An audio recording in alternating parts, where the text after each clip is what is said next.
Yo, what's up? Bob here. Welcome to the vlog. Let's jump right into it.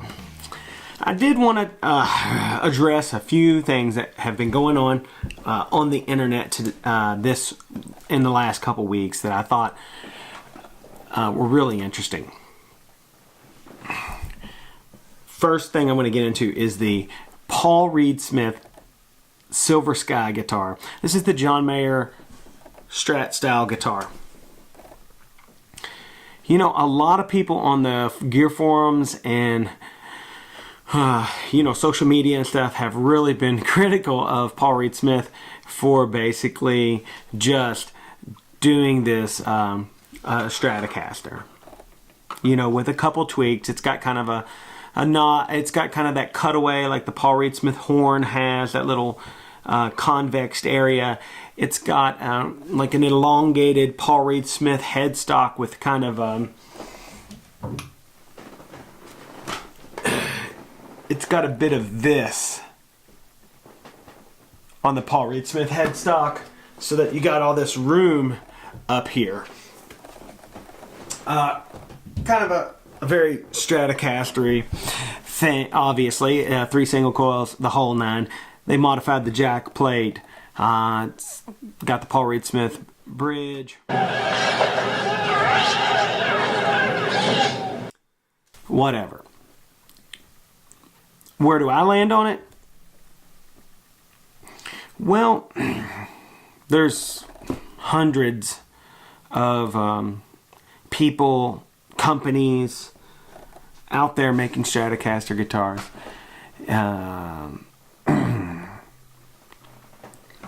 Copies, if you will. Now, I get it. It's weird for a big manufacturer like Paul Reed Smith to make a Strat. Like, if Gibson made a Stratocaster, people's heads would explode. It'd just be like, the outrage would be enormous. And I don't care whose signature series it was. People just tend to hate Gibson, so at least it's not Gibson. But the guitar is $2,300, essentially. It comes in multiple colors, silver being the one that they've been really spruiking out there and wanting people to see. Now, it better be pretty good, because for $2,300 you got a lot of other options there. You got Sir, you got Nash, you got all the custom guys. You got Ron Kern, you got Whitfield, you got the list just goes on and on and on. You got K-Line, you got a whole bunch of stuff. And $2,300 is nothing to sneeze at. It is a significant amount of money. So it's interesting. I'd like to hear your thoughts on it. If you want, leave a comment, and I will respond. So it's really a non-issue for me. I think that like some of the outrage culture that's going on in other aspects of life right now are kind of finding their way into the guitar community. It's kind of a bummer, really. Moving right along. Speaking of Paul Reed Smith, I almost bought one this week. 1990 CE22 in red. This is the small neck heel, not the big one, the small one. And really nice guitar. Yeah, I almost bought it, and then I took a step back. I had some other things I needed to do, but I'm always game for another for a new instrument. That said, I do want to say that the instruments that I have, which I generally play about 4 guitars, a Tele, a Strat, a Les Paul, and a 335. I consider those my guitars. I don't have any plans on ever getting rid of them. I really don't. If they leave me, it's because someone stole them, or I'm homeless and I have no other choice. So the guitars that I have right now are keepers, and I plan on keeping them. So So when I buy new guitars, they have to fit into that criteria. Guitars that I'm wanting to own and have for a long time. And it was close. I really liked the guitar, but I had to pass on it. Next on the list, I also tried to do a vintage guitar deal a few weeks ago that I haven't really talked about at all. Basically, there was old guy had a couple vintage guitars, and he had gotten some real lowball offers. I thought I standed pretty tall on it, and I shot him a decent offer, and he passed on my offer ultimately, and he chose to consign them at a local shop. And you've probably seen, if you see the video at the front of the vlog here, was Gretchen that he had that I was trying to get. And they're being consigned for more money or whatever. And good luck to that gentleman. I hope that he gets it.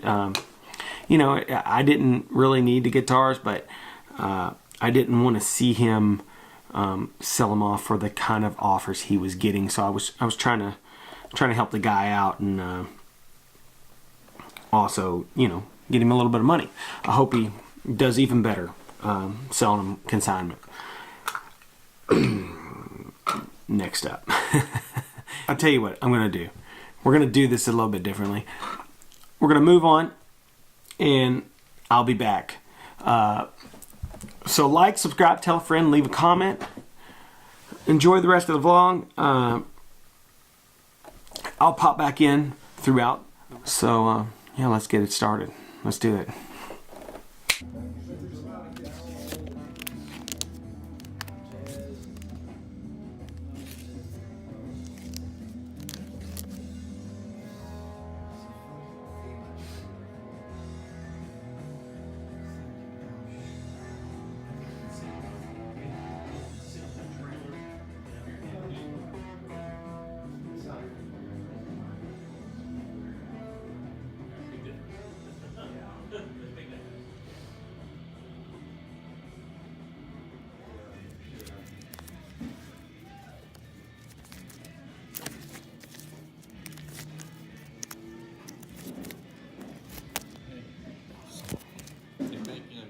Yeah, man.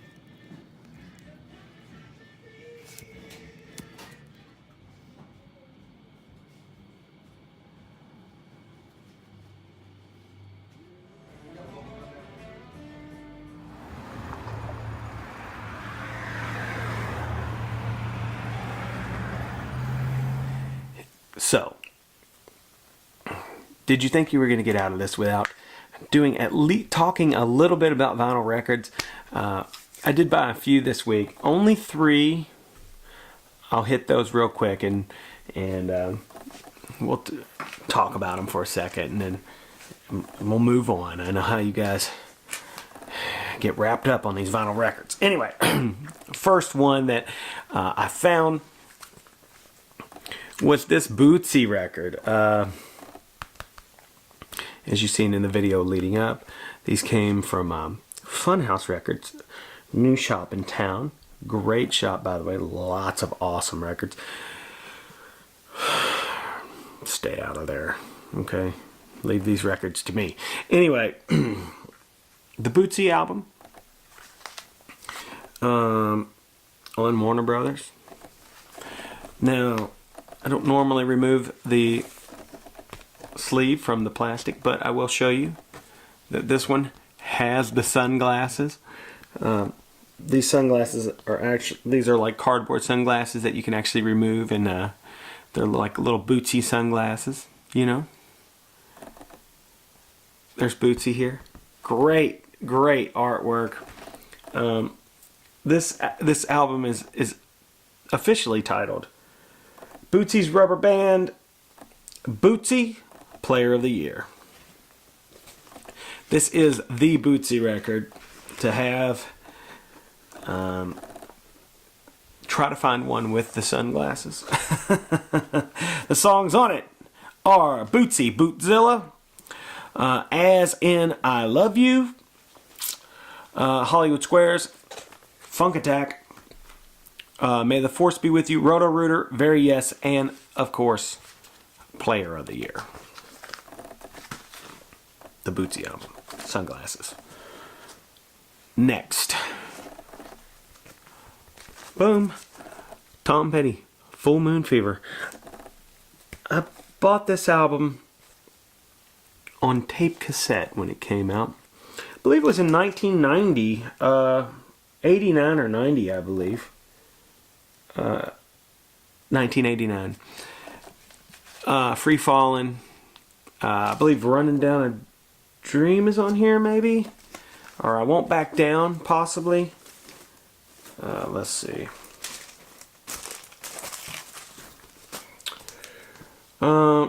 Free Fallin', I Won't Back Down, Love is a Long Road, that's a cool song. Facing the Crowd, Running Down a Dream, Feel a Whole Lot Better, You're So Bad, Depending on You, The Apartment Song, Alright for Now, A Mind with a Heart of Its Own, and The Zombie Zoo. Tom Petty, the late, great Tom Petty. Great album. Has this really bitchin' inner sleeve that has like an Indian on it. Native American, if you will. I'll show you that. Pretty cool, huh? It's Full Moon Fever, TP and stuff. Very, very nice. I will put that back together in a moment, because I'm going to get to the last record here. Boom. Guess what, folks? This is the last Pink Floyd album that I did not own. This is a saucer full of secrets.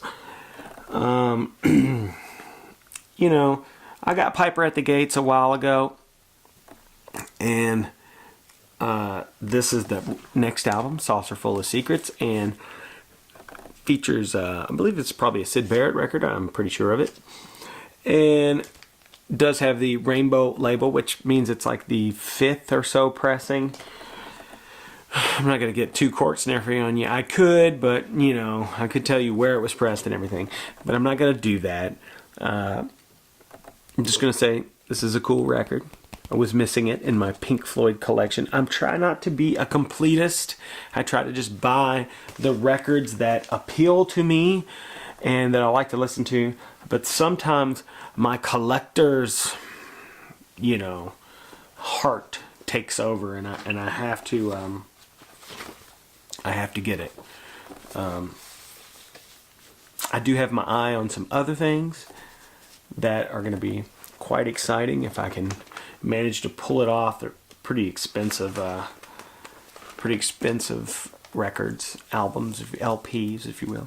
So when you put your album in the sleeve, obviously this is the top of the record here, right? Right? And when you slide this in the back, you want the opening on the side so that the record can't fall out, you know? It's down here. The opening is right here on the sealed side. See how that works? Tom Petty, Full Moon Fever. All right, moving right along. And, hey. But yeah, they're, my partner's going to be there this year.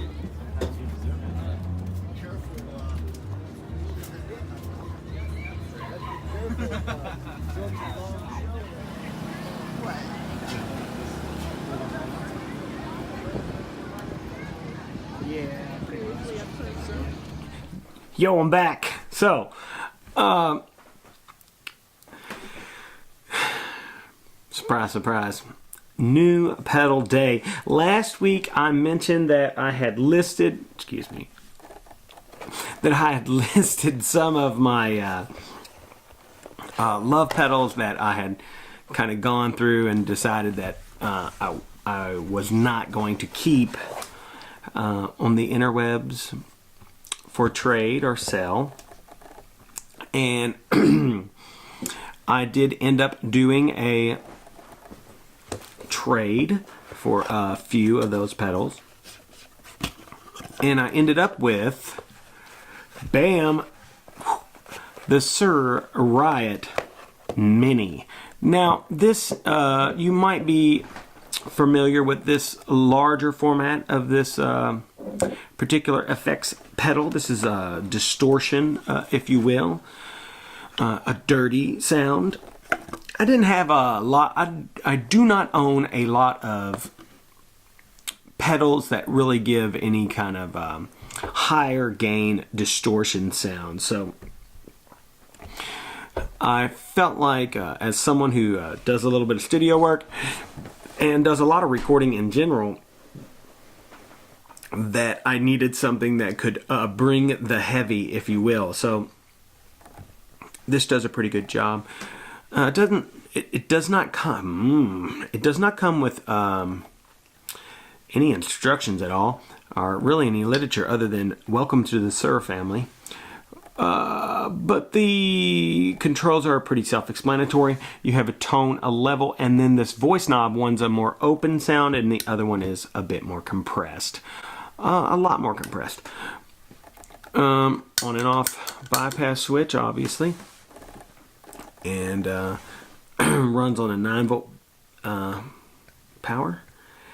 And just so you know, it is $165, which is not too bad. And it sounds very, very close to the full-size Riot.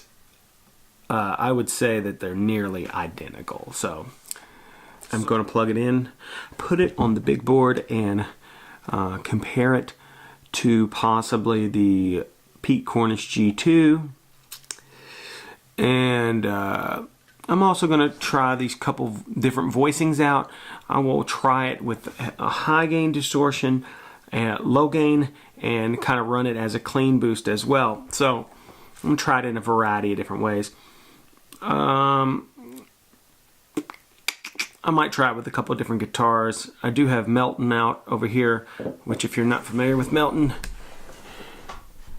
it's a 70s Stratocaster here. And then, you know, the typical humbucker guitars are running around out here, Les Paul 335. So I might plug one of those two guitars in as well and see how it sounds. Pretty stoked to have this actually. I'm going to use it at rehearsal as well. So, yeah, let's do that.